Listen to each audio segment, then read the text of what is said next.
Ciao growers, oggi siamo qui con Francesco Advanced Nutrients che per la nostra rubrica Tips and Tricks faremo un approfondimento su alcuni prodotti per spiegarvi bene come funzionano e per permettervi di ottenere il meglio dalle vostre piante. Quindi Francesco, da cosa incominciamo oggi?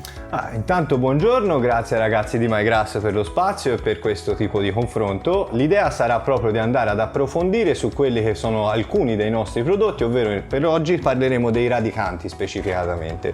Quindi direi che partiamo dalle radici. Esatto. Dalla base.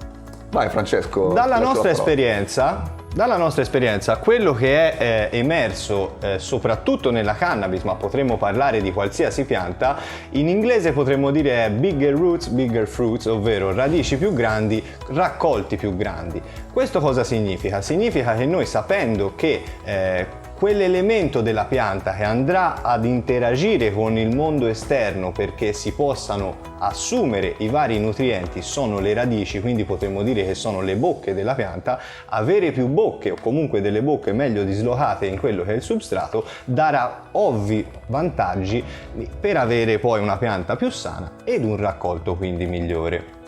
Quindi le radici sono la base di partenza, prima si curano le radici e poi si può andare. Vogliamo fare una capanna? Siamo senza fondamenta, vogliamo fare un grattacielo? Servono le fondamenta, questo è il concetto. Perfetto. Detto ciò, Advanced Nutrients vi offre 3 radicanti, 3 prodotti che sono Voodoo Juice, Tarantula e Piranha.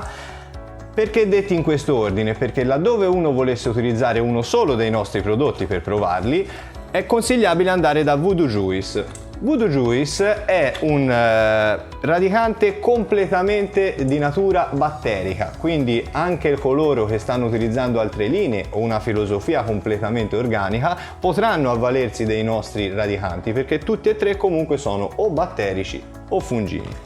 Dicevamo Voodoo Juice. Voodoo Juice è il primo che andiamo a prendere laddove ne utilizziamo uno solo, perché sono quei ceppi di batteri altamente selezionati per colonizzare quella che è la rizosfera, la rizozona, ovvero le radici stesse. Questo determinerà un miglioramento dell'assorbimento di molti elementi, come per esempio l'azoto che verrà fissato dall'atmosfera, ma anche una decomposizione di quello che può essere i fosfati che non sono disponibili al momento e vengono degradati per far sì che la pianta possa accedere anche a questi elementi. Oltre a questo avremo una massima espansione radicale per avere una maggior capacità di recupero da stress piuttosto che una migliore ritenzione idrica, e questo sarà quindi la prima base per avere raccolti copiosi. Una volta che noi abbiamo massimizzato l'espansione radicale e che abbiamo, si può dire, coadiuvato, sostenuto tutte quelle possibili simbiosi che poi la pianta può andare a instaurare nel substrato, andiamo a dare quelli che magari sono dei funghi e altri batteri, che però appunto colonizzeranno più il substrato che non la radice stessa. I funghi li troveremo in Piranha, per esempio. Piranha è un prodotto appunto a base fungina, è ricco di endo ed ectomicorrize, e quello che fanno i funghi nel substrato sostanzialmente è una funzione di scomposizione di tutto ciò che ad oggi è materiale non disponibile e viene reso invece appunto disponibile appunto per le piante. E quello che soprattutto va a fare la rete di micorrize, appunto endo ed ectomicorrize, vanno a connettersi con la pianta e fanno un lavoro di ramificazione, distribuzione totale, capillarizzazione potremmo dire, nel vaso, nel substrato addirittura, e questo, se noi utilizziamo un vaso, servirà per avere il massimo assorbimento e la miglior respirabilità della radice. Se lo facciamo in un substrato invece che sia in serra in un letto piuttosto che proprio in campo aperto, le micorrize andranno a connettersi da una pianta all'altra, e questo aiuterà tantissimo a limitare gli stress appunto ambientali per un solo candidato, e questo è assolutamente un enorme vantaggio che ci danno i funghi e le micorrize. Sì, anche perché le micorrize, le endomicorrize entrano proprio all'interno della radice, magari non tutti lo sanno, con le loro ife fungine proprio penetrano all'interno della radice e si crea proprio uno scambio, una simbiosi fra il fungo e la pianta. Esatto, e quindi quello che ci interessa che comprendiamo è che di base, quando uno istituisce una coltivazione o anche in natura un seme cade e germina, il fatto che ci sarà un ciclo di acqua-aria piuttosto che una funzionalità stessa di scambio sia cationico che elettrico della pianta genera delle condizioni in cui comunque si potrà e si svilupperà una microfauna, ovvero funghi e batteri. Questi daranno tanti effetti benefici, come dicevamo, ma richiederanno anche quello che sarà, appunto, essendo una simbiosi, qualcosa chiedono anche loro. Dopo approfondiremo anche su come poter aiutare la pianta a massimizzare questo tipo, diciamo, di ricezione senza dover dare troppo lei in cambio. L'ultimo prodotto di cui parlo è il Tarantula. Tarantula è il prodotto batterico sul mercato con più alto numero di CFU, ovvero in italiano sarebbe più corretto dire UFC, ovvero unità formanti colonia. Questo è, parlando proprio di tips and tricks, mi fa molto piacere condividere con voi ragazzi questo tipo di discorso, perché è importante che uno non si fidi solo di quello che può essere una ditta, un negozio, piuttosto che andare lui col suo spirito critico a valutare l'effettiva efficacia di un prodotto, perché spesso troviamo prodotti di natura fungina, ma soprattutto batterica, dove noi possiamo vedere tra due distinti produttori grandi differenze di prezzo, laddove magari sono segnalati gli stessi tipi di batteri. Il problema qual è? Che se uno non sta guardando quante CFU ci sono, appunto quanti effettivamente di questi microrganismi sono stati messi dentro alla bottiglia, per dirlo volgarmente, magari sta pensando che un prodotto è più o meno caro senza rendersi conto di quelli che saranno gli effettivi dosaggi da dover utilizzare per avere anche solo un minimo effetto, piuttosto che con altri prodotti che sembrano super cari, con un non niente riusciremo a capitalizzare effetti esplosivi. Questo proprio, quindi è importante guardare qual è il numero di CFU quando si utilizzano prodotti batterici, perché prima di tutto c'è qualcuno anche che non lo segnala, è già quello un ottimo campanello d'allarme per chi è l'acquirente, ma da lì poco si può mentire, perché è come dire voglio comprare una squadra di collaboratori. Perfetto, la squadra A costa 10, la squadra B costa 100, ma se scopro che nella squadra B, nei 100 io ho 1000 lavoratori, nella squadra A costa 10 ma ho un collaboratore solo, probabilmente posso intuire che non è la A la soluzione meno costosa quantomeno. Qui, parlando di numeri ragazzi, stiamo parlando, leggo direttamente dall'etichetta, stiamo parlando di cifre a 6 zeri, quindi non pochi, quindi controlliamo, 10 alla 6 sono tanti microrganismi.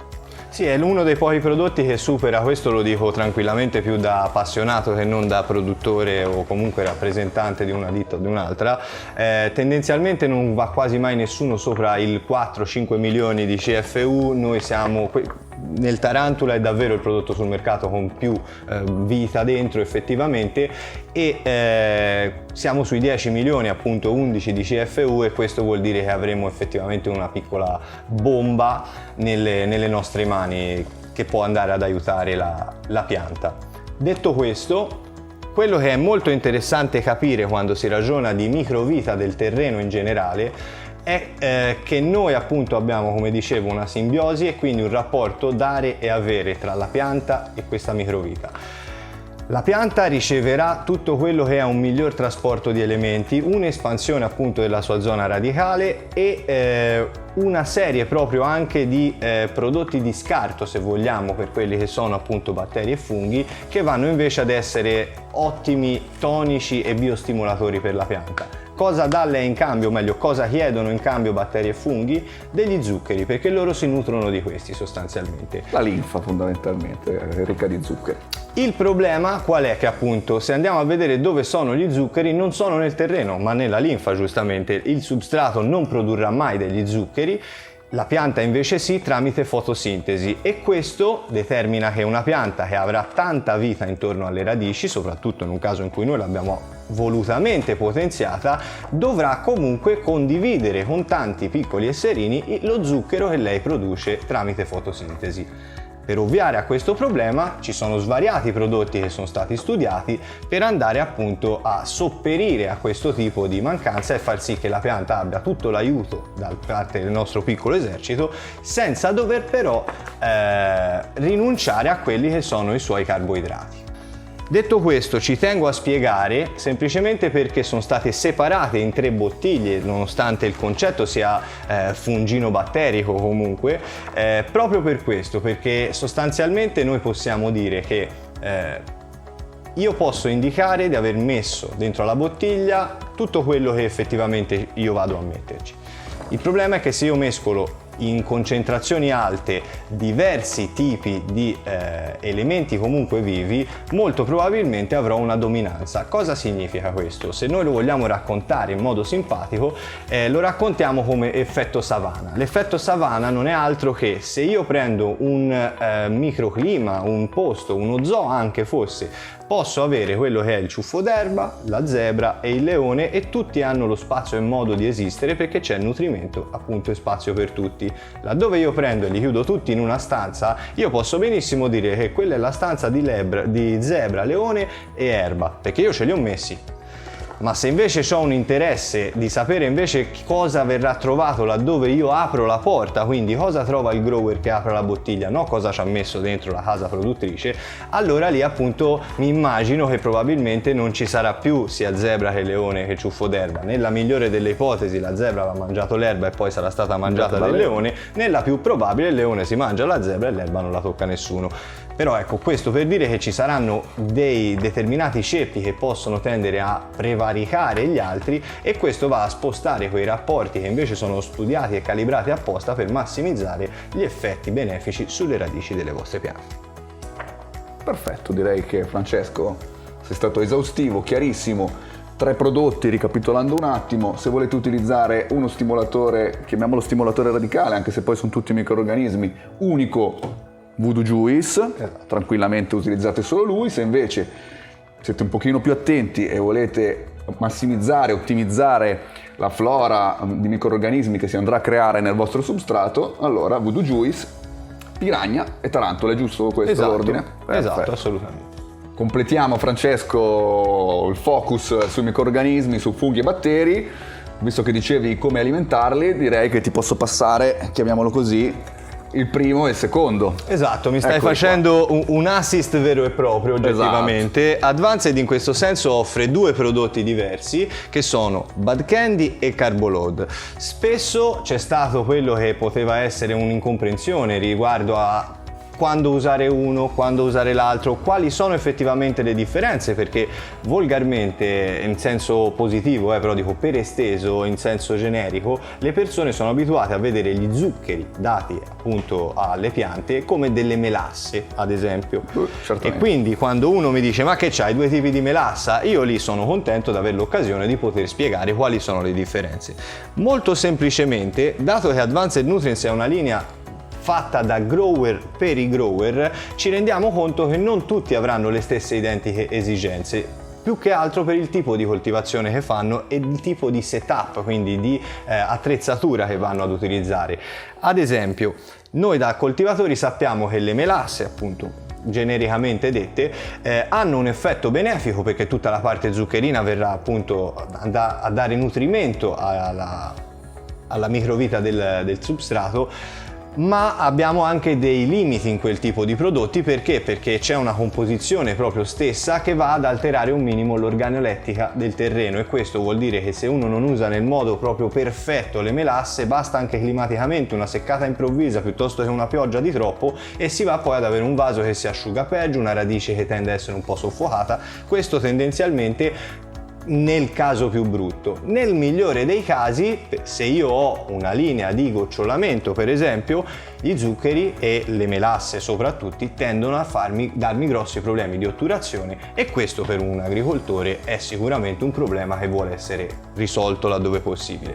In questo senso Advanced Nutrients, che già da tanti anni faceva il Carboload, che è semplicemente una selezione, il primo zucchero che mi ricordo, il Carboload, una selezione diciamo molto raffinata rispetto a una melassa, perché altro perché c'è appunto gomma di xanthan, xilosio e glucosio sostanzialmente, quindi 2 forme semplici. E questo perché? Perché andare a dare 2 forme semplici vuol dire andare a dare quel cibo specifico per quei funghi e batteri direttamente assimilabile, ed andare a levare quindi tutti quei rischi ed effetti potenzialmente indesiderati. Carboload però, in quanto appunto un prodotto ben formulato, ricco di zuccheri e quant'altro, purtroppo si porta dietro il problema di poter dare dei piccoli otturamenti. E questo è stato poi risolto utilizzando invece Bad Candy. Bad Candy è un prodotto che è molto più liquido, anche prendendo le 2 bottiglie in mano ci si accorge che proprio la quantità la densità del prodotto è molto più inferiore, molto più limitata, ma il Bad Candy in realtà sono 5 tipi di zuccheri diversi e qui andiamo ad avere proprio le forme direttamente assimilabili, ovvero di ribosio, xilosio, fruttosio, oltre appunto a quello che sono già presenti dentro a Carboload. Questo, come se fosse e quindi diciamo che il Bad Candy, il consiglio che do io spesso è questo, dato che poi, senza parlare nello specifico, Carboload è un po' più economico di Bad Candy per motivi anche di rifinitura in preparazione, laddove io non ho una linea di gocciolamento e non ho problemi appunto di nessuna natura di impiantistica, Carboload è un'ottima risorsa e quindi può essere il prodotto da consigliare. Laddove invece vado in una linea un attimo più sofisticata, anche semplicemente di impianto proprio, piuttosto che vorrò massimizzare senza avere rischi di aver dato un alto grado zuccherino, allora io li vado con il Bad Candy. Soprattutto, per farvi un esempio, ho usato tutti e 3 i radicanti della linea, avrò più cose da sfamare, avere più tipi di zucchero sarà più direttamente assimilabile e più efficace per quello che sono i feedback che posso avere.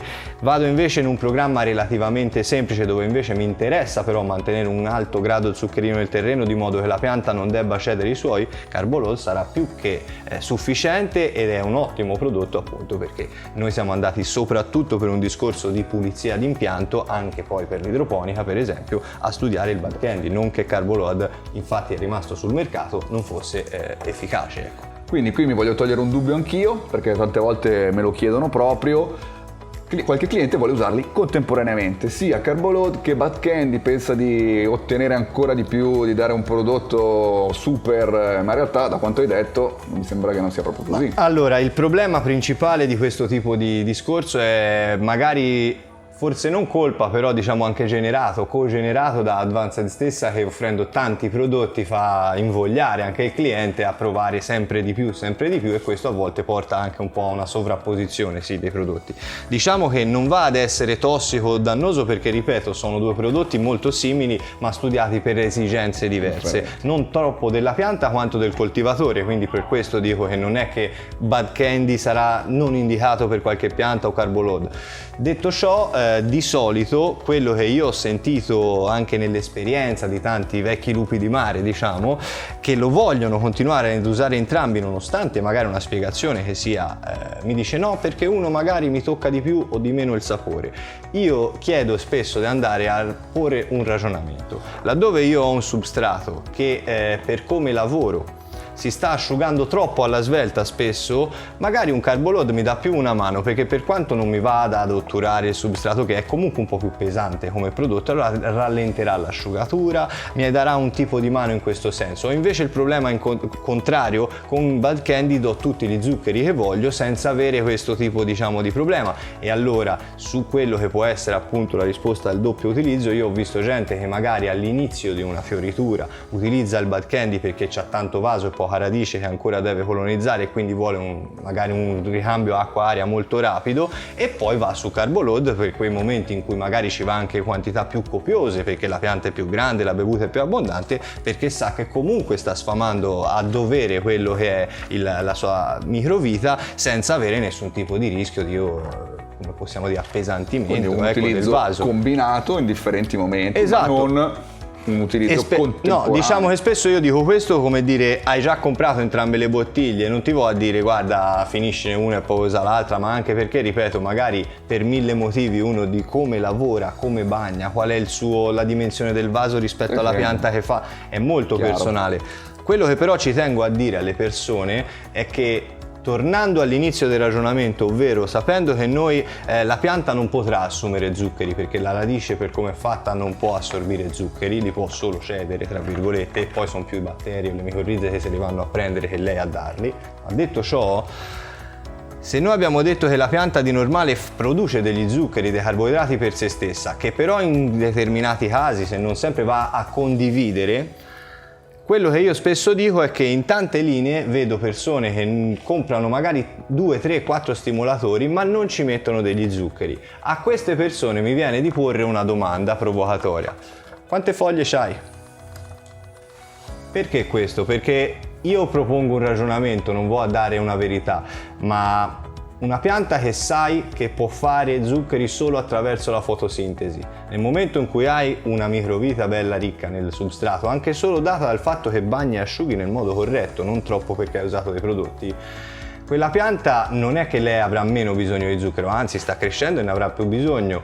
Quindi se non sente di avere abbastanza zucchero per se stessa e per chi diciamo vive a spese sue, cosa prova a fare? Prova a fare più zucchero, prova a fare più fotosintesi, e questo genera delle canopee molto ricche di verde, molto ricche di foglie, che esteticamente possono anche essere gratificanti, ma come sappiamo poi noi il nostro sensorino dell'umidità lo mettiamo in un punto del box pensando di averci davvero il 40-50%, quando se uno misurasse davvero nell'area dove abita la pianta o il fiore stesso troveremo un 90 e rotto per cento, perché c'è effettivamente una zona dove il passaggio di aria e di luce diventa molto complicato. Quindi spesso per quei grower che impazziscono a defogliare continuamente mi viene a dire: stai usando degli zuccheri in modo proprio, soprattutto perché quello spesso aiuta. Poi è ovvio che sarà tutto molto più dettato dalla genetica, però se uno vede che ha questo tipo di problemi e sa che non sta usando degli zuccheri, probabilmente ha trovato la risposta ai suoi problemi. Quindi Francesco, grazie, direi che ha spiegato veramente bene, in modo chiaro, con anche tanti trucchetti che possono aiutare sicuramente i growers che ci seguono, e quindi che dire, ti aspettiamo per il prossimo video. Sì, ci vediamo presto ragazzi, che ci sono altre sorprese sicuro anche riguardo ad altri piccoli trucchi, riguardo ad altre fasi di vita della pianta. Non svelare niente. Ciao growers, alla prossima. A presto ragazzi.